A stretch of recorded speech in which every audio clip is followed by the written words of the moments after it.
Hey, good afternoon, Kenny. We're out here today because we understand that you met with some city council people yesterday, you and a group, and we're wondering what that was all about. You want to tell us? Yeah, a group of people, group of guys. We Scott Teamer, NAACP president, myself, Alex Clark, who represents Compass, Greg Van Zant, local entrepreneur, and Jamel Black, who is an assistant to Mr. Teamer at the NAACP.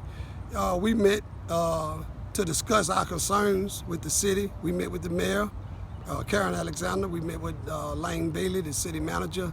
Zach Cowell, the assistant city manager, was there, and our councilman Ken Harden was there. I was there because I was concerned with our boots on the ground effort to reduce the violence in our communities. And we wanted some answers to some pressing questions. One of the questions was about the hiring process for the chief of police. We were disappointed that our most senior elected officials didn't have a chance to participate in that hiring process, namely Scott Teamer and Kenneth Harden. Scott has about 13 to 14 years of a former law enforcement training, and Kenneth Harden is a staunch supporter for poor people and the minorities and represents the stakeholder community, which is 53% of the population of Salisbury. And those guys were not given a chance to participate in that process. And so the other thing is we basically are ignorant about the hiring process, so we wanted to let them know we were disappointed, but in the future we'd like to know what that process entails and how it works so that we not only can have input, but we can understand the process. The conversations got kind of tense, but all in all, everything was done in a respectful manner, and the mayor made overtures and gestures, as did the city manager, about things that could possibly be done. We agreed that we'll come back later with some more specific strategies on how to address some of the concerns.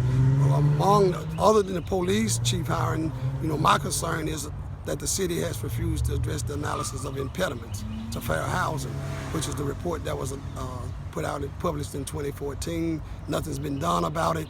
A particular concern with that report is that, city made 9 omissions about illegal practices and unethical practices to actually increase the decline of the black community, especially Jersey City and the area around Salisbury High School and the West End. So I was concerned about that.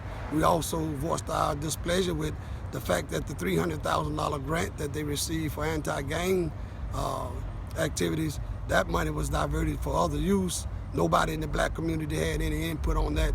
And when you see all the violence and the crime, it makes you wonder why in the world would that money be diverted at a time when we really need it. Some of the younger guys talked about the lack of jobs and job training programs. And so in a future meeting, we'll get back to him. But I wanted to say that to his credit, Kenny Harden stepped up and really took the offensive. And a lot of the things we were trying to articulate and were having trouble trying to be diplomatic, he kind of cut through the chase and let the city know he's been telling them the same things that we were trying to tell them. He's been saying it for months. He's been saying it in public meetings. He's been saying it in closed meetings, and they refused to hear it. And so we were thankful that Kenny took the offensive and made his presence felt and made his voice heard in that meeting. It made it a lot easier for us to doubt. And after that, even after he finished, the meeting seemed to take on a much smoother flow, a much milder and pleasant atmosphere. And so we agreed that we would follow up and come back. And we will come back, but we intend to also keep pressure on the establishment, and we also intend to keep going out and motivating young people to get registered to vote, to get educated about voting and who to vote for and why they need to vote and what are the things that they need to ask for as a stakeholder community. In fact, on the next Tuesday, the 21st, I believe, we intend to be in big numbers at City Council, so we want everybody to come out. I think they've got some T-shirts that they want people to wear, but we intend to be consistent and persistent in making our demands known to the City Council. Thank you. Okay, thanks very much. Valerie Silver was